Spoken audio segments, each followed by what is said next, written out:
ओम शांति। प्रश्नोत्तरी में आप सभी का पुनः स्वागत है। बाबा के ज्ञान के आधार से पुरुषार्थ में, ज्ञान के स्पष्टीकरण में, धारणाओं को अपने जीवन में उतारने के लिए जो भी आप सबके प्रश्न हैं, हम उसके उत्तर आइए जानते हैं आदरणीय आशा दीदी जी से। ओम शांति दीदी। ओम शांति। दीदी, हमारे पास जो व्यूअर्स हैं, रेगुलरली प्रश्नोत्तरी देखते हैं, उनकी तरफ से कुछ क्वेश्चंस और भी आए हैं। ज्ञान से रिलेटेड भी हैं और धारणाओं से रिलेटेड भी हैं। दीदी, एक प्रश्न तो ये है, जब हम कार्मिक अकाउंट्स की बात करते हैं कि हमारा जिस घर में जन्म हुआ, जो हमारे माता पिता संबंधी हुए, उनके साथ कोई ना कोई हमारा कार्मिक अकाउंट है। लेकिन कई बार देखा जाता है कुछ बच्चों की जेनेटिक या कोई हेरिडिटरी डिजीजेस उनको मिलती हैं, तो क्या ये भी कार्मिक अकाउंट है और इसको हम सेटल कैसे करें? टोटल मेरा जन्म उन्हीं माता पिता के पास क्यों हुआ, तो कारण है ना। तो जो जेनेटिक मिलती हैं वो भी पार्ट ऑफ कार्मिक अकाउंट है, किसी न किसी रूप से होता है क्लियर। फिजिकल कष्ट के रूप से भी हो सकता है, इमोशनल कष्ट के रूप से भी हो सकता है, अच्छाई के रूप से भी हो सकता है। ये सब चीज़ें उसमें तो कर्म की जब हम बात करते हैं तो बहुत विस्तार के और बहुत इंट्रिकेट है, बहुत ज़्यादा उसका नेट वर्क जिसको हम कहें बहुत बड़ा है। सो आप ये नहीं आइडेंटिफाई कर सकते इसके कारण से ये, इसके कारण से ये नहीं कर सकते। इट कैन बी क्यूमुलेटिव, और ये ऐसा भी हो सकता है जो कि इंडिविजुअल का हो, वो भी हो सकता है। तो ये डिपेंड करता है, हर एक का अपना अपना हिसाब किताब है, उसको कैसे चुकतू करना, इंटेंसिटी क्या रही, कैसे रही। अब आत्मा का तो एक के साथ ही संबंध होता, लेकिन जब आप जीन्स की बात कर रहे हैं तो इसमें माता पिता दोनों इन्वॉल्व हो गए, उनके जीन्स जा रहे हैं। तो इस प्रकार से ये बहुत इंट्रिकेट चीज़ है और वो हो सकता है, पॉसिबल है। जो संस्कार है वो आत्मा के अपने कर्मों के संस्कार होते हैं, लेकिन जो फिजिक है और फिजिकल चीज़ें हैं वो माता पिता के द्वारा प्राप्त होती, उनको हम संस्कार नहीं कहते हैं। जैसे माता पिता के पास बच्चे होते हैं तो बच्चे की अपब्रिंगिंग जो है वो माता पिता कैसे करते हैं, वो माता पिता की अपब्रिंगिंग है। माता पिता उन्हें नए संस्कार दे रहे हैं, नए संस्कार दे रहे हैं, अर्थात उसको सुसंस्कृत कर रहे हैं। वो रूप है। कोई भी माता पिता गलत बातें तो नहीं सिखाते हैं ना, तो वो उस तरीके से है। बाकी संस्कार हम देते हैं अपने बच्चों को, ऐसे नहीं। हर आत्मा के संस्कार अपने होते हैं। जी दीदी। और दीदी, बाबा हमेशा शुभ भावना, शुभकामनाओं की बात करते हैं, तो इसके पीछे का क्या कोई साइंटिफिक बेसिस भी है, ये पूछना चाहते हैं भाई बहने, कि शुभ भावना या किसी के प्रति बुरी भावना ये कैसे वर्क करती है साइंटिफिकली? मुझे समझ नहीं आया कि क्यों इस आत्मा ने ये प्रश्न पूछा है शुभ भावना को साइंटिफिक रीति से। शुभ भावना तो अच्छी चीज़ है ना, उसको हम अनुभव करते हैं, हम देते हैं और अनुभव करते हैं। और एक्सपीरियंस से बढ़कर के साइंस कौन सी होती है? जहाँ अनुभव है वहाँ पर उसके आगे सब चीज़ झुक जाती है। फिर भी उनका प्रश्न है तो उत्तर दे देती हूँ। कई एक्सपेरिमेंट्स हुए हैं। एक बार डॉक्टर अब्दुल कलाम जी ने ये सवाल हमसे किया क्या कारण है? दो फैमिलीज हैं, equal family, economic, education background है, एक के बच्चे बहुत अच्छे हैं, दूसरे के नहीं, क्या कारण है? एक के बच्चे बहुत होशियार, दूसरे के नहीं, क्या कारण है? ऑब्वियस है, उन्होंने खुद ने बताया, एक के पेरेंट्स टेंशन वाले, चिड़चिड़े, नेगेटिव, इस तरीके के थे। दूसरे के जो पेरेंट्स थे वो बहुत अच्छे थे। तो उन चीज़ों का प्रभाव पड़ेगा ना। अगर आज अगरबत्ती का प्रभाव पड़ता है तो हमारी आत्मिक शक्ति, रूहानियत का भी प्रभाव तो पड़ेगा ना। वायुमंडल में आएगा तो सही ना। तो स्वाभाविक है इन चीज़ों का इफेक्ट होता है। हमारे एक साइंटिस्ट, वाटर साइंटिस्ट इमोटो हैं जापान के, वे माउंट आबू गए। भोग में जल रखा जाता है, जो जल दादी जानकी के सामने रखा गया, और जो जल अदरवाइज था, दोनों का उन्होंने परीक्षण किया। जो दादी जानकी के सामने जल था, बिकॉज गुड वाइब्रेशंस, सारी सभा के गुड वाइब्रेशंस थे, उस जल में क्रिस्टल्स हैं। और दूसरा जो जल था पल्यूटेड, ब्राउनिश था। क्या कारण है? हमारे वाइब्रेशंस, हमारी भावनाएं, उसका असर पड़ता है। तीसरी बात, आप पौधा लगा लीजिए, जिस पौधे को आप प्यार से सींचते हैं, जिस पौधे को आप गुड वाइब्रेशंस देते हैं, वो पौधा ग्रो करता है। और जिस पौधे पर घर के एटमॉस्फेयर का नेगेटिव प्रभाव, सूख जाता है। कई भाई बहनें एक्सपेरिमेंट करते हैं, जड़ इनके ऊपर, वृक्ष को काट दिया, क्षमा मांगते हैं, मैंने तुम्हें नाराज किया, मैंने ये पाप किया, अब तुम फिर से वैसे हो जाओ।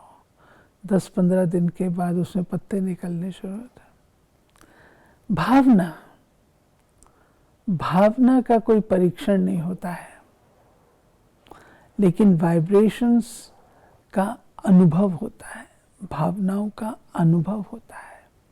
भावना दिखाई थोड़ी देती है, शुभ भावना दिखाई थोड़ी।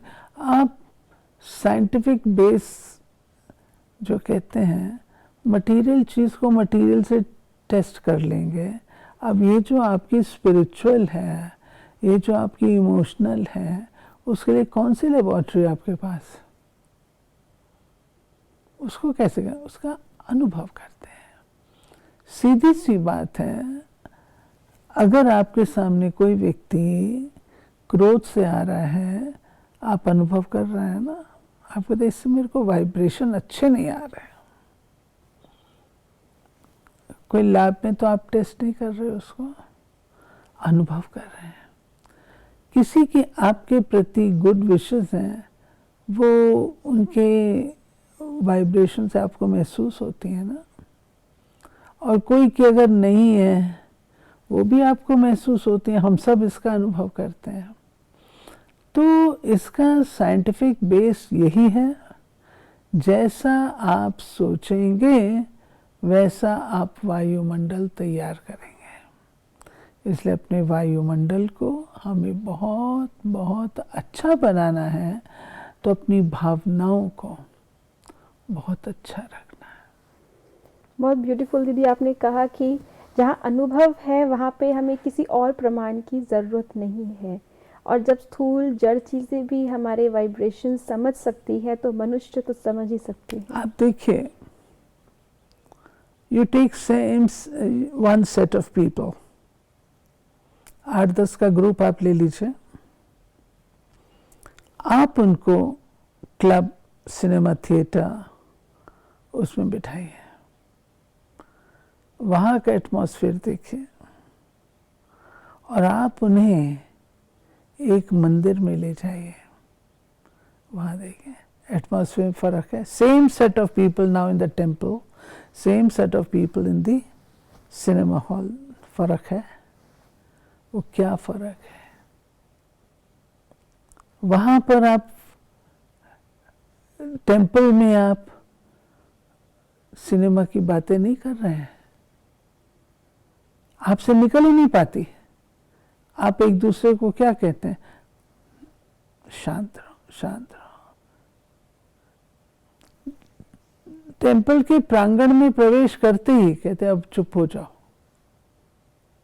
क्या चीज है? भावना है। तो उस पर ध्यान देना चाहिए। दीदी इसी से रिलेटेड एक क्वेश्चन और भी आया है हमारे पास। जैसे हम जब योग करते हैं तो योग में ऐसा उन्होंने पूछा है, कहीं से शायद सुना होगा कि योग में हम ऐसा अभ्यास करते हैं कि मैं आत्मा शरीर का त्याग कर रही हूँ, शरीर को छोड़ रही हूँ, अशरीरी बन रही हूँ, फरिश्ता बन रही हूँ। तो जैसे दुनिया में कहते हैं लॉ ऑफ अट्रैक्शन, कि जिस चीज़ के बारे में हम सोचते हैं वो चीज़ होने लगती है। तो कहीं ऐसा तो नहीं कि वास्तव में आत्मा शरीर छोड़ के चली जाए? ये शायद उनका कहीं मिसअंडरस्टैंडिंग है। ऐसा योग तो बाबा ने सिखाया नहीं है कि तुम शरीर छोड़ रहे हो, त्याग कर रहे हो, तुम्हारा शरीर जल रहा है, उसको देखो। ये तो बाबा ने कभी नहीं सिखाया। बाबा ने हमें शरीर में रहते हुए अशरीरीपन के अनुभव के लिए कहा है। शरीर में रहते हुए इन कर्मेंद्रियों के मालिक बनने को कहा है। शरीर में रहते हुए अपनी कर्मेंद्रियों को कंट्रोल करने को कहा है। तन से न्यारा होने को कहा है। बाबा ने ये तो नहीं कहा इस शरीर को छोड़ दो। क्यों छोड़ें भाई? ये तो उल्टा पता नहीं कहाँ से सीख लेते हैं। ये तो बाबा ने सिखाया नहीं है, ऐसा तो कभी भी नहीं सिखाया। हम शरीर छोड़, हमारी दादियों ने कभी नहीं हमको कहा। हम तो दादियों के साथ पूरे 65 साल रहे हैं, 65 से भी ज़्यादा। तो दादी ने तो कभी नहीं सिखाया हमको ऐसा करना है। नो। कब्रिस्तान की बात लोग करते हैं, कब्रिस्तान बना, उनको ये भी नहीं पता कब्रिस्तान क्या होता। कब्रिस्तान कोई वो कब्र वाला थोड़ी है। कब्रिस्तान बाबा सुला देता था, दृष्टि देता था, आत्माएं अशरीरी होकर के वतन में उड़ जाती थी, वो अनुभव था ये। और वो अनुभव करना और कराना इतना सरल नहीं है। और ये हम लोग जो खेल समझ लेते हैं, मैं समझती हूँ हमें करने भी नहीं चाहिए। ये बड़ी बड़ी दादियों के, मम्मा और बाबा के हाथ की बातें हैं। हर चीज़ हर कोई करने का प्रयास करे तो गड़बड़ हो ही जाएगी। तो इसलिए ना तो हम शरीर छोड़ते हैं, ना ही हमें शरीर हमारा बड़ा अच्छा माध्यम है। इसको इस रूप से देखो ना, जो 5-7 साल शरीर ने ही साथ रहना है आपके। मुक्ति में तो आप थोड़ा समय जाते हैं, उसके बाद तो फिर शरीर में आते हैं। तो शरीर मेरा टेम्पल है, शरीर मेरी कार है, शरीर मेरा साधन है। आप वो एटीट्यूड रखिए ना इस शरीर के ऊपर। तो दीदी जब बाबा हमें बिंदु बन के बिंदु को याद करने के लिए कहते हैं, या परम धाम में टिकने के लिए बाबा जैसे इशारा करते हैं, 1 सेकंड में परम धाम चले जाओ, तो उस समय हम क्या अभ्यास करें जो हम कहीं मिसगाइडेड भी ना हो जाए, हमारा गलत अभ्यास भी ना हो और प्रॉपर अनुभव भी हो? आप बैठे बैठे लंदन नाम लेते हैं, आप पहुंचते हो। बैठे बैठे मधुबन नाम लेते हैं, आप पहुंचते हो। आपको अपने शरीर से निकले, आपकी आत्मा निकली, बैठे। आप बचपन का नाम लेते हैं, आप बचपन में पहुंच जाते हो और हो जाता है ना। तो ये हमारी सोच और स्थिति है। बाबा ने कहा बच्चे परम धाम, तो मैं अपने मन के विमान से, बिंदु आत्मा है वही उड़ेगी, उस स्मृति को अपने मन में उतारती हूँ। मैं आत्मा परम धाम निवासी हूँ। जो निराकारी लोक है, शांति का लोक है, जहाँ पर आत्माएं सितारों की तरह चमक रही हैं, मैं भी एक सितारा हूँ। तो बिंदु समझकर, अपने आप को बिंदु निश्चय कर, उस बिंदु के संसार में हम अपने आप को स्थित करते हैं। कहीं निकल करके नहीं जाते, स्मृति में लाते हैं। जैसी स्मृति वैसी स्थिति। बहुत पावरफुल दीदी आपने ये हमें एक्सप्लेन किया। दीदी थोड़ा इसमें और अगर हम योग में ही गहराई में जाएं, कई बार भाई बहनें पूछते हैं कि हमें बीज रूप स्थिति का अनुभव नहीं होता, या यूँ कहें जैसे बाबा ने कहा कुछ सेकंड्स के लिए होता है, वो उसमें टिकना, उसके लिए फिर बहुत ऊंची अवस्था चाहिए। तो एक्चुअली इन सब चीज़ों के लिए थोड़ी मेंटल प्रिपरेशन भी चाहिए होती है। स्थान का भी फर्क पड़ता है। आप किचन में बैठे हैं और किचन में आप बीज रूप अवस्था कर, बीज रूप अवस्था के लिए आपको सारा दिन मौन में रहना है। Silence, powerful stage. और उसके साथ साथ अपनी सर्व शक्तियाँ, सर्व गुणों, सर्व योग्यताओं की सारी युक्त आत्मा हूँ, ऐसे स्मृति में। जब हम ऐसा रखते हैं तब बीज रूप का अनुभव कर सकते हैं। इसके लिए मेंटल प्रिपरेशन और वैसे भी एटमॉस्फेयर चाहिए। सो दीदी ये प्रिपरेशन हो गया। अब उस बीज रूप अवस्था का अनुभव एक्चुअली में क्या होता है? कैसे मुझे महसूस हो कि ये जो मैंने अनुभव किया ये बीज रूप स्थिति का अनुभव था? इसमें आत्मा अपने आप को बहुत शक्तिशाली अनुभव करती है, बहुत भरपूर अनुभव करती है। कोई एक गुण उजागर होकर के नहीं आता, परंतु सर्व गुणों का जैसे सार सर्व गुणों का अनुभव करती है। तो वो रसमयी अवस्था है। जैसे आप कोई चीज़ के रस निकालें तो उसका रसमयी स्टेज है, नीरस नहीं है। और बड़ा गुप्त, साइलेंट, शांतमय, शक्तिशाली स्थिति है। अशरीरी में फोकस अशरीरी अवस्था पर है। मैं बिंदु, इससे न्यारी हूँ। बीज में सारा झाड़ समाया है, सारे वृक्ष का ज्ञान है, परंतु सार रूप में है। बीज और वृक्ष मास्टर बीज रूप हो, सर्व गुणों सर्व रसों से भरपूर हो, सारे वृक्ष को जन्म देने वाली हो। पूरे सारे कल्प के 5000 साल के संस्कार मुझ आत्मा में भरे हुए हैं, जिनको मैं प्रत्यक्ष करती हूँ।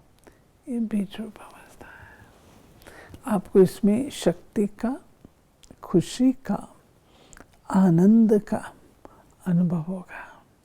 जैसे शिव बाबा बीज रूप है रिस्पॉन्सिबिलिटी का, शिव बाबा बीज रूप है, सत्य है, चित्त है, आनंद स्वरूप है। ऐसे हम आत्मा भी स्वयं को अनुभव करते हैं। जी दीदी। और दीदी अक्सर बाबा हमें मुरलियों में कहते हैं और हम बड़ों से भी सुनते हैं कि सर्व खजाने सफल करने हैं, समय का खजाना सफल करना है, श्वासों का खजाना, ज्ञान का खजाना, स्थूल खजाने भी जो हमारे हैं उनको हमें सफल करना है। तो स्थूल खजाने या कोई भी सूक्ष्म खजाना सफल करने से बाबा का क्या अभिप्राय है, कैसे किया जाए? सफल करना अर्थात उसको सेवा में लगाना। हम लोग सेवा में यूज करें, जैसे समय है। अब एक है मैं समय अब अपने प्रति बहुत लगा रही हूँ, नहाने धोने में, अपनी पर्सनल दिनचर्या में अपने प्रति बहुत समय लगा रहे हैं, तो वो तो मेरा समय खजाना वेस्ट जा रहा है ना। मैं अपने कार्य को अगर फोकस्ड रूप से करती हूँ और उतना करती हूँ जितना ज़रूरी है, ज़्यादा विस्तार में नहीं जाती हूँ, तो मेरा समय बचेगा। वो जो समय बचता है वो मैं सेवा में लगा सकती हूँ। दूसरा, समय जो हमारा खजाना है, एक वक्त पर 3 प्रकार की सेवा कर सकना, मन, वाणी और कर्म, तीनों से। तो उसमें अपने समय को सफल किया, खजाने को सफल किया। फिर अपना जो समय है वो यज्ञ सेवा में तो लगाया, वाणी की सेवा में भी लगा सकते हैं, मनसा सेवा में, तो उस समय का खजाना सफल हो। ऐसे ही ज्ञान का खजाना है जिसको हम सफल कर सकते हैं। शक्तियों का खजाना है, शक्तियों को बचा करके कर सकते हैं। अगर ज्ञान युक्त स्थिति है तो मुझे शक्तियों का उपयोग करने की ज़रूरत नहीं पड़ेगी। वेपन तब निकालना पड़ता है जब चीज़ कंट्रोल में नहीं, लेकिन ज्ञान से ही अगर वो कंट्रोल में आ गई फिर इसकी ज़रूरत नहीं पड़ेगी। बहुत ही एसेंसफुल दीदी आपने बताया। यहाँ दीदी एक प्रश्न ये उठता है कि सफल करना भी बाबा कहते हैं और जमा करना भी कहते हैं, तो हम सफल कब कर रहे हैं और फिर जमा कब कर रहे हैं, और दोनों में डिफरेंस कैसा है? आपके पास समय है, आपने उसको समय को सफल किया, लेकिन उस सफल करने में भी आप बचत कर सकते हैं। जहां आप अपने लिए नहीं कर रहे हैं, औरों के प्रति खर्च कर रहे हैं, कल्याण के प्रति कर रहे हैं, और उस एक वक्त पर 4 को लाभ दे रहे हैं, तो आपका समय जो है वो जमा होता जाएगा। तो जमा का खाता ये जानना बहुत ज़रूरी है। हम कैसे जमा करते हैं। हमने धन को सफल किया, परंतु मैं जमा भी तो कर सकती हूँ। आपने यज्ञ में डाला, आपका तो जमा हो गया, अब उसको सफल करना मेरा काम है। सफल करने में मैं कैसे सफल कर रही हूँ? एक है नेसेसरी, इम्पोर्टेंट, प्रायोरिटी, ये सब बात है।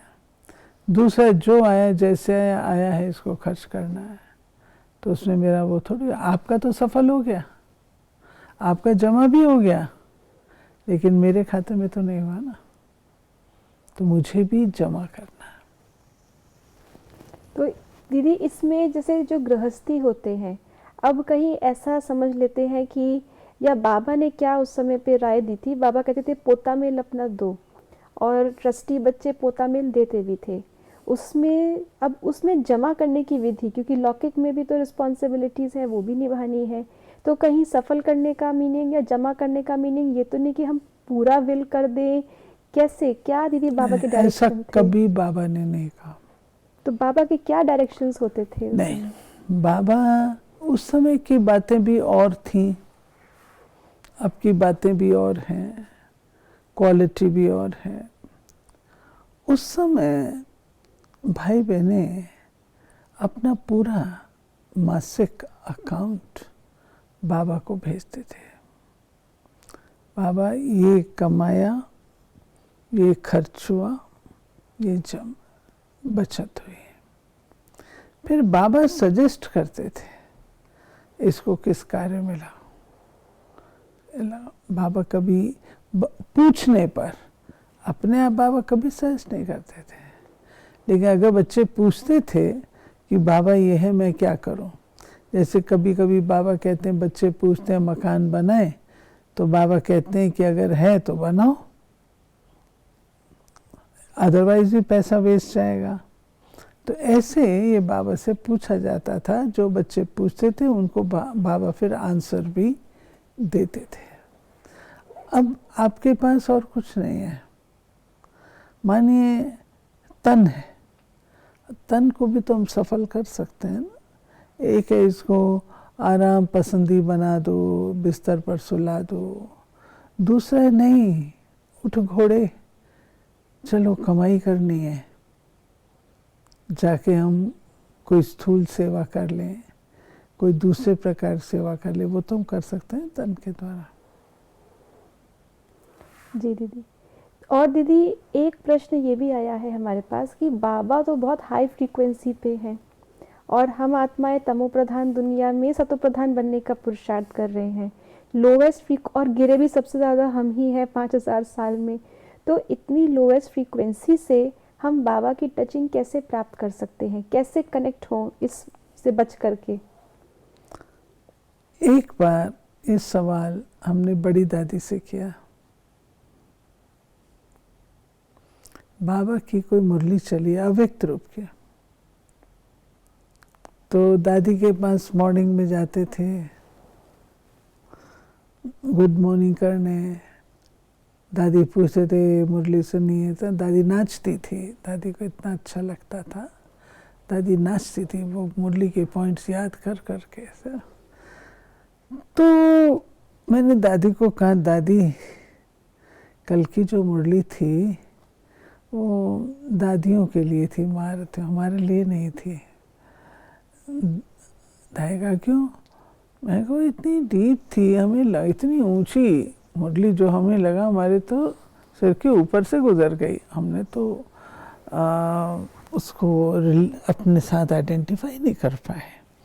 दादी ने बहुत अच्छी बात बताई। दादी ने कहा उस समय जब बाबा मुरली चलाता है, जिस स्थिति में चलाता है, जैसे बोलता है ना, तो आप अपनी कॉन्शियसनेस को उस लेवल पर ले जाओ, बाबा के लेवल पे लाओ, तो बाबा जो बोलेगा वो आपको समझ में आएगा।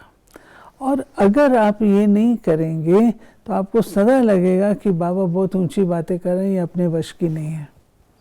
तो ये नहीं होना चाहिए। तो दीदी क्या उन्होंने कोई विधि बताई जो हम अपने आप को उस लेवल तक ले उस लेवल पर ले आओ ना। बाबा जैसे मान लो कह रहा है बेफिक्र बादशाह, रॉयल फैमिली, स्वराज अधिकारी। अब हैं तो नहीं हम स्वराज अधिकारी, इंद्रियां कंट्रोल में नहीं है, तो लगता तो है ना। लेकिन बाबा जब कह रहा है तो अपन को बनाओ, उस लेवल पे ले आओ थिंकिंग में, स्वराज अधिकारी हूं मैं। तो उससे जो बाबा कहेगा वो आसानी से हमारे में आएगा। तो शुरुआत तो दीदी ज्ञान के आधार से होगी, एंड उसका अनुभव पे होगा। आप उस समय अनुभव करेंगे ना, सिर्फ ज्ञान से करेंगे तो भी उड़ जाएगा। लेकिन आप अनुभव स्वरूप बन करके बैठेंगे ना। बाबा ने कहा स्वराज अधिकारी, तो अपन को स्वराज अधिकारी की स्थिति में ले आओ, स्थिति में ले आओ, तब चलेगा। तभी कभी कभी बाबा जब हाथ उठवाते हैं तो 2 बार ही पूछते हैं कि ज्ञान के आधार से नहीं उठाना, लेकिन अनुभव के आधार से उठाना है। जी। और दीदी ये सब जैसे हमने देखा, बार बार एक प्रश्न हमारे पास आता है भाई बहनों से, और आखिरी प्रश्न ये आज के प्रश्नोत्तरी का, कि हम लौकिक अलौकिक को बैलेंस तो करते हैं, लेकिन कई बार हम सबको ना अलौकिक में संतुष्ट कर, मेरे हिसाब से मैंने अपना बेस्ट किया बैलेंस करने के लिए, लेकिन कहीं ना कहीं असंतुष्टता उधर भी थी और इधर भी है। तो वहाँ पे हम असंतुष्टता को काउंट करें, या जो मुझे फील हो रहा है कि मैंने बेस्ट किया इस सिचुएशन में, मे बी अगली बार का प्रयास इस बार से अच्छा हो जाएगा, लेकिन जो असंतुष्टता है उसके लिए हम क्या करें? पुरुषार्थ की असंतुष्टता, उसको फिलअप करें। लेकिन कभी भी कोई आत्मा संतुष्ट होने को राजी ही नहीं, ऐसे भी हिसाब किताब कभी है। बाबा कहता है अपनी तरफ से बेस्ट एफर्ट्स करो। आपको अपने प्रिंसिपल से कॉम्प्रोमाइज नहीं करना उसको संतुष्ट करने के लिए, कि मैं अपने प्रिंसिपल से कॉम्प्रोमाइज कर लूँ। सोचा, मान लीजिए आपकी फ्रेंड कहती है चलो पिक्चर चलो, और आप तो बीके हैं, आप कहेंगे मैं तो नहीं जा सकती, वो आपसे नाराज हो जाती है। सो व्हाट, सो व्हाट, मैं अपने प्रिंसिपल से तो कॉम्प्रोमाइज नहीं करूँगी। कोई कहता है आपको खाना पीना, तो आप अपने प्रिंसिपल्स ना, तो वो तो असंतुष्ट होंगे। तो हमें अपनी मर्यादा, अपने नियमों से कॉम्प्रोमाइज़ नहीं करना है। एक तो ये बात रखनी है ध्यान पे। बिहेवियर से उनको संतुष्ट करने की कोशिश करें, और अगर बाय चांस वो फिर भी नहीं होते हैं तो फिर थोड़ा छोड़ देना चाहिए। थोड़े समय के बाद वो लोग खुद अपने आप समझ लेते हैं। बिल्कुल दीदी। तो दूसरे के असंतुष्टता को भी उस समय के लिए स्वीकार करके आगे और शुभ भावना से हम प्रयास कर सकते हैं। थैंक यू दीदी। आज हमने आपसे योग के और ज्ञान के धारणाओं के बहुत गहरे डीप सीक्रेट्स जाने, और आपने अपने अनुभव और दादियों की बातों से भी हमें बहुत चीज़ें स्पष्ट की। आपका बहुत बहुत धन्यवाद दीदी। आप ऐसे ही हमें अपने प्रश्न भेजते रहें, जिनके उत्तर हम आदरणीय दीदी से प्राप्त करते रहेंगे और आपके समक्ष पेश करते रहेंगे। हमारा नंबर, जिस पर आप अपने प्रश्नों को SMS या WhatsApp कर सकते हैं, आप सभी नोट कर सकते हैं, 8826599309, 8826599309। तब तक के लिए ओम शांति।